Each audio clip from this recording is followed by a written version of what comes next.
Bismillahirrahmanirrahim. Saudaraku kaum muslimin muslimat rahimakumullah, ikuti channel yang mantap ini.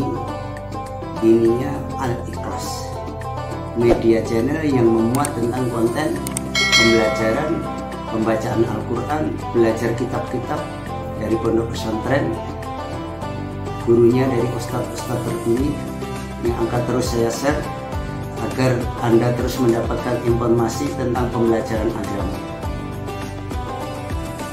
Mudah-mudahan dengan Anda selalu mengunjungi channel Diniyah ini, insya Allah Anda akan mendapatkan keberkahan dunia dan akhirat. Jangan lupa klik like, tulis komen, subscribe, kemudian bagi ke teman-teman Anda agar mendapat kemanfaat dari seluruh umat, seluruh anak. Wassalamualaikum warahmatullahi wabarakatuh. Kemudian alasan yang kelima, mengapa pagi hari ini kita membahas tentang sakaratul maut. Kalau memang seorang sudah ditakdirkan oleh Allah untuk meninggal dunia di suatu tempat, maka orang itu justru akan mendekat ke tempat yang ditentukan itu. Al-Quran surat Al-Imran 154 menuturkan, katakanlah sekiranya kamu berada di rumahmu, niscaya orang-orang yang telah ditakdirkan akan mati terbunuh itu keluar juga ke tempat di mana mereka harus berterbunuh.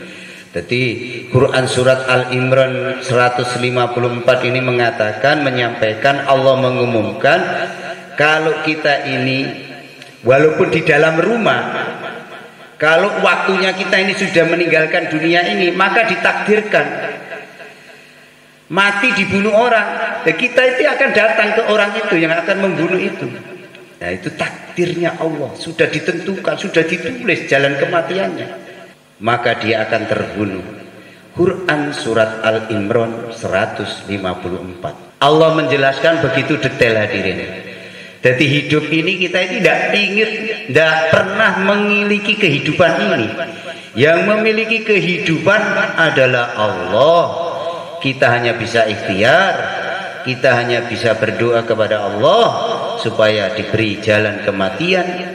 Di mana ketika kita meninggalkan dunia ini, bagaimana caranya supaya dosa-dosa kita diampuni oleh Allah, yaitu dengan banyak tiap hari berdoa kepada Allah, mendekatkan diri kepada Allah, memperbaiki hubungan kita dengan Allah, dengan terus-menerus meyakini bahwa saya kalau sholat harus berjamaah di masjid agar selamat dunia, selamat akhirat. Apapun rencana manusia, apapun yang diumumkan manusia tentang dunia ini, semuanya tidak manfaat di akhirat kecuali hanya di dunia sesaat. Jadi apapun yang direncanakan manusia tentang dunia ini hanya manfaat sebentar. Kalau kita ingin mendapatkan dunia, kerjanya banyak, dapatnya sedikit. Kalau akhirat, kita kerjanya sedikit, dapatnya banyak dan selama-lamanya. Nah, ini yang harus kita renungi, ini yang harus kita tancapkan dalam hati kita masing-masing. Kalau masjid-masjid itu sudah penuh dengan orang-orang yang pikir akhirat ini, maka kehidupan seluruh orang-orang yang ada di kampung itu akan menjadikan kampung seperti kampung Madinah Al-Munawwarah. Ini harus kita pikir hadirin, supaya kampung kita ini menjadi kampung seperti kampung Madinah Al-Munawwarah. Rakyatnya, penduduknya, anak-anaknya, perempuan-perempuannya, semuanya pikir agama, gotong royong mikirkan agama, sehingga kampung itu diridhoi oleh Allah. Maka seluruh kesusahan dunia, penderitaan dunia akan hilang bila orang kampung itu fikir agama, fikir bagaimana anaknya bisa amal agama, istrinya bisa amal agama, seluruh kampung bisa amal agama hadirin. Maka kampung itu dalam keridhaan Allah. Kalau sudah kampung diridhoi oleh Allah, maka rakyatnya akan bahagia diri. Maka dengan terus menerus belajar ilmu agama ini hadirin, marilah kita nasihati diri kita masing-masing. Saya ini hidup di dunia tidak lama. Allah umumkan bahwa kita ini hidup hanya untuk diuji. Sehat ya diuji, mati juga ujian, kaya juga ujian, sakit juga ujian. Maka kita hadapi dengan selalu mendekatkan diri kepada Allah, bukan menjauh dari rumahnya Allah. Kita ini diberi musibah malah jauh dari masjid. Apapun yang dikatakan mereka itu adalah orang-orang ahli batil untuk menjauhkan kita dari Allah Subhanahu wa taala. Ini celaka hadirin. Kita ini dalam memikirkan akhirat, yang kita ikuti adalah Allah dan Rasulnya. Kalau tentang dunia adalah pemimpin, kalau tentang akhirat hanya Allah dan Rasul yang kita ikuti. Sehingga kita akan selamat dunia, selamat akhirat. Jamaah yang dirahmati Allah Subhanahu wa taala. Alasan keenam, kenapa kita bahas sakaratul maut? Karena mengingat kematian adalah merupakan perintah Rasulullah sallallahu alaihi wasallam.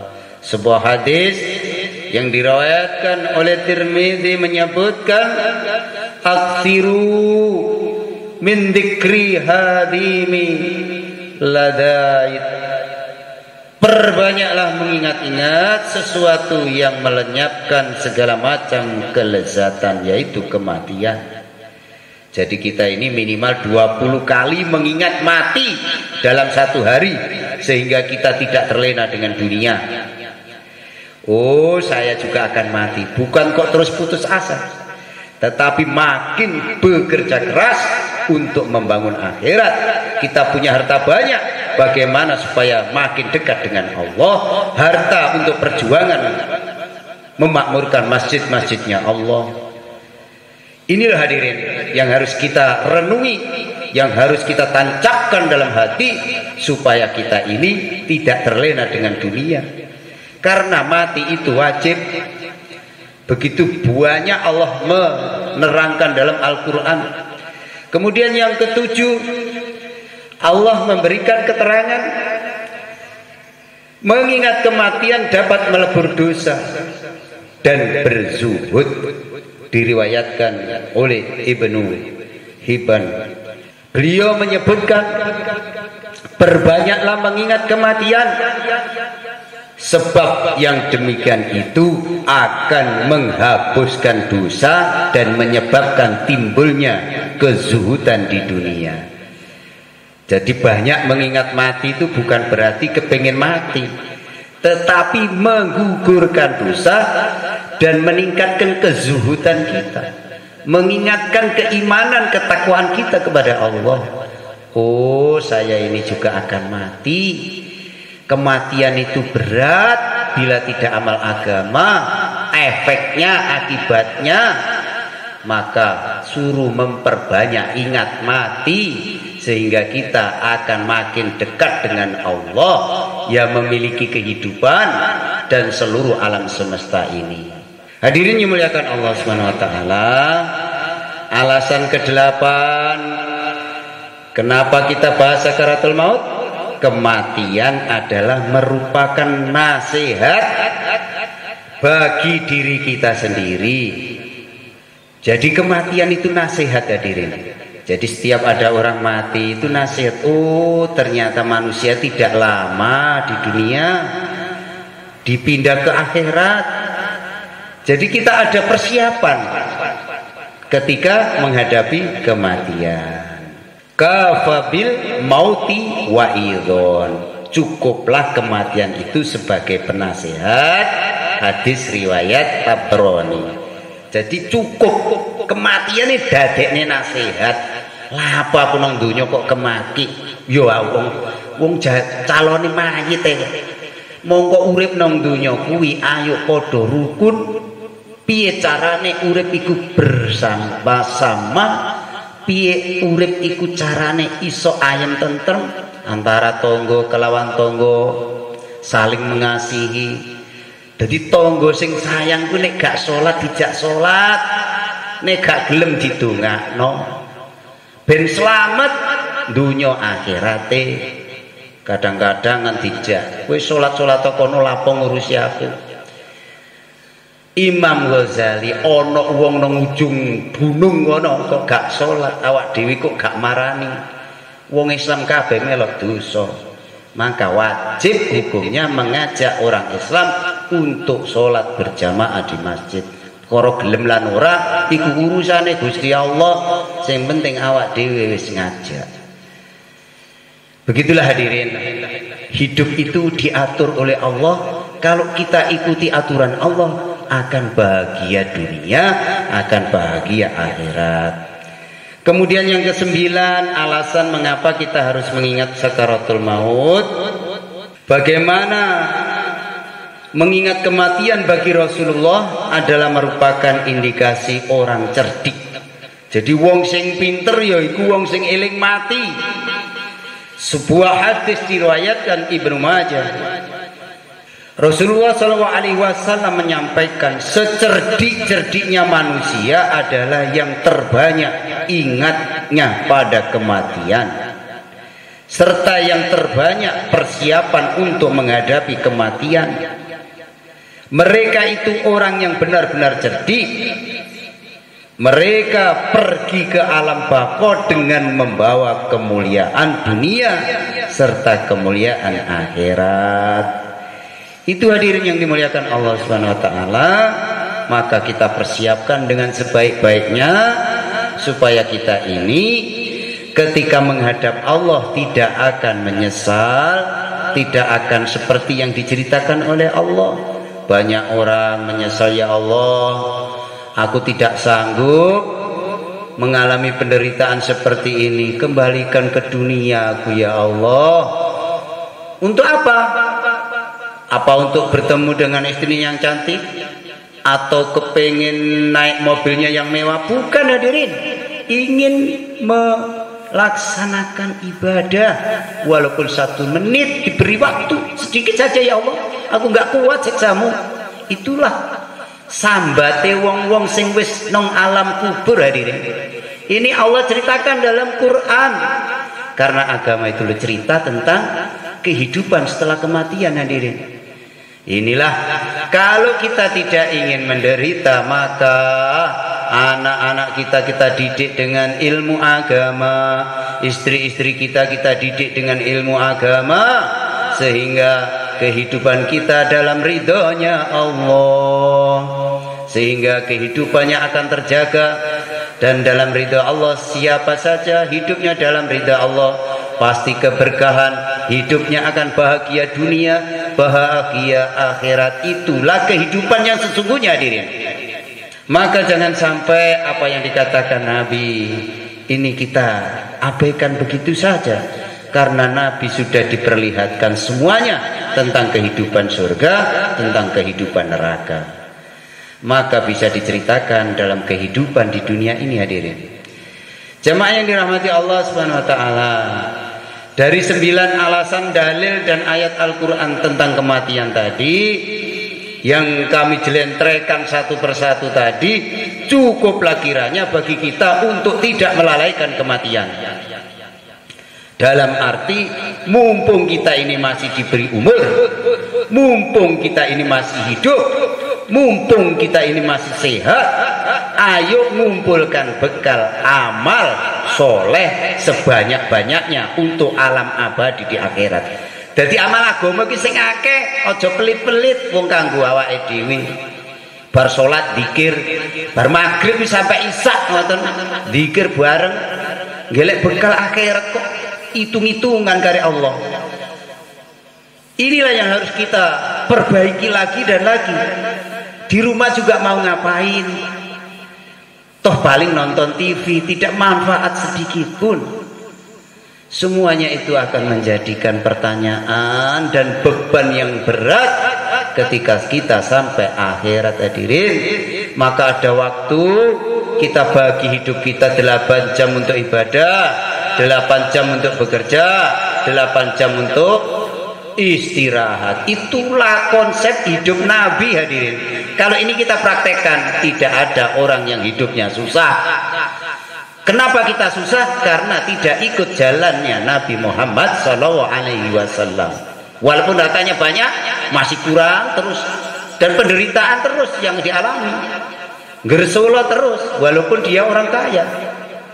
Karena apa? Tidak ada fikir akhirat, tidak mendekat kepada Allah. Itulah hadirin yang dimuliakan Allah.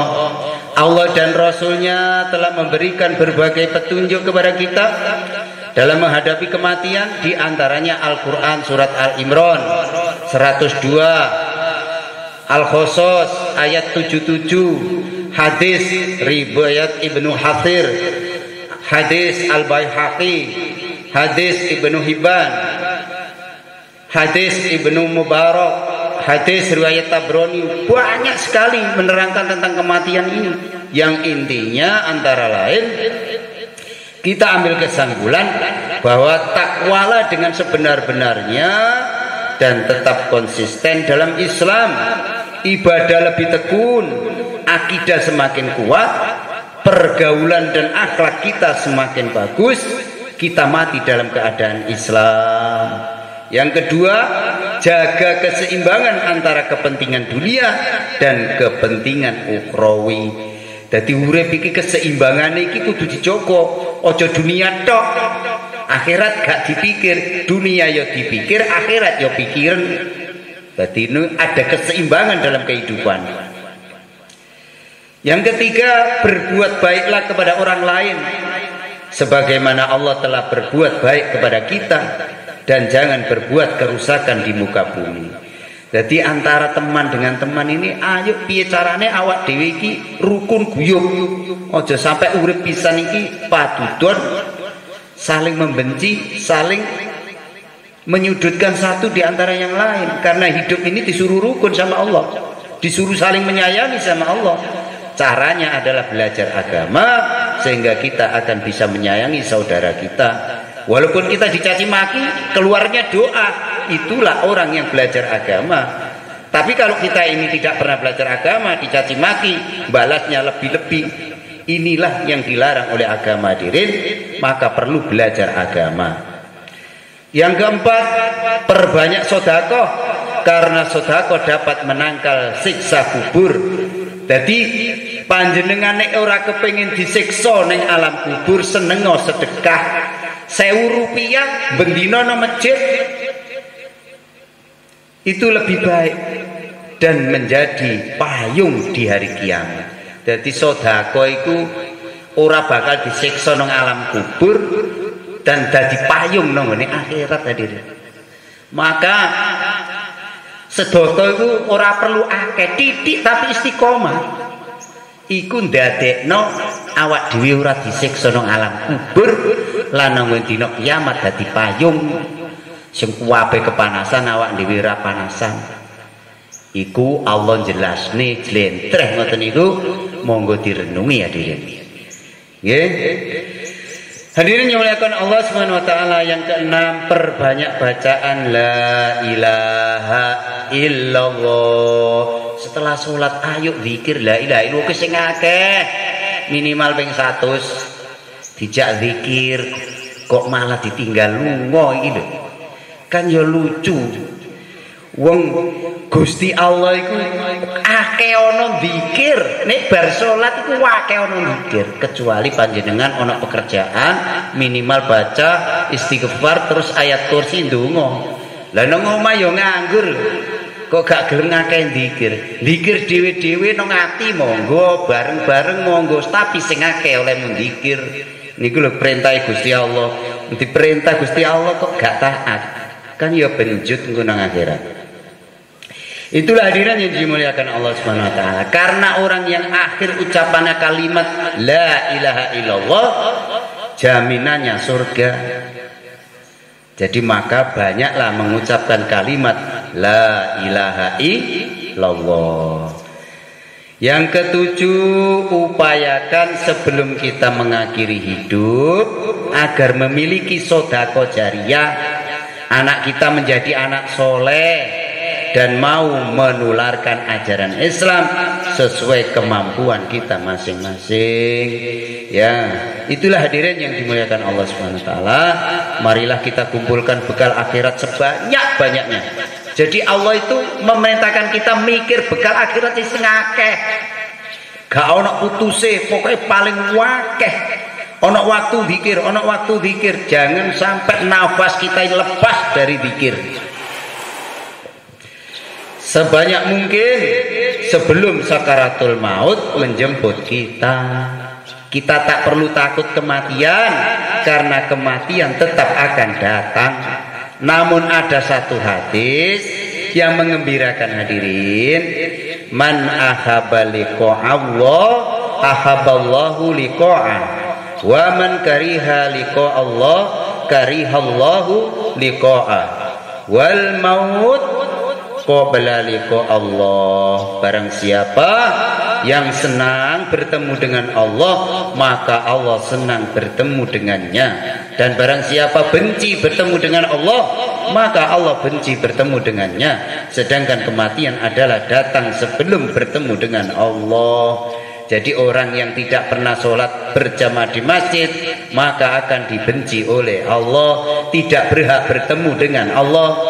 Loh, begitu jelas Rasul mengatakan dalam hadis riwayat Muslim. Untuk itu hadirin, marilah untuk menghadapi kematian dengan rasa ridho karena akan bertemu dengan Allah. Semoga manfaat dan mati kita dalam keadaan husnul khotimah. Allahumma amin. Demikian penjelasan tentang sakaratul maut hadirin. Maka begitu jelas, begitu gamblang, ayolah mempersiapkan akhirat kita dengan sungguh-sungguh, sebanyak-banyaknya, tanpa putus asa, tanpa mengenal capek, tanpa mengenal yang namanya bosan dalam hal fikir akhirat ini.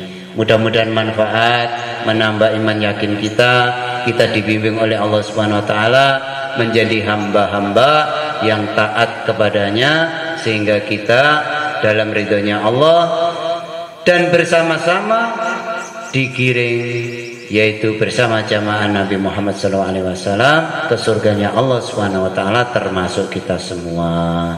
Demikian, kurang lebihnya mohon maaf.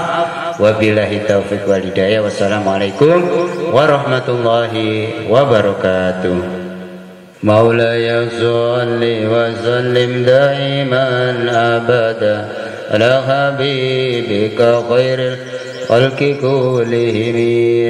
Huwal habibul ladzi turja syafa'atuhu likulli hawli minal awalil mutakimin.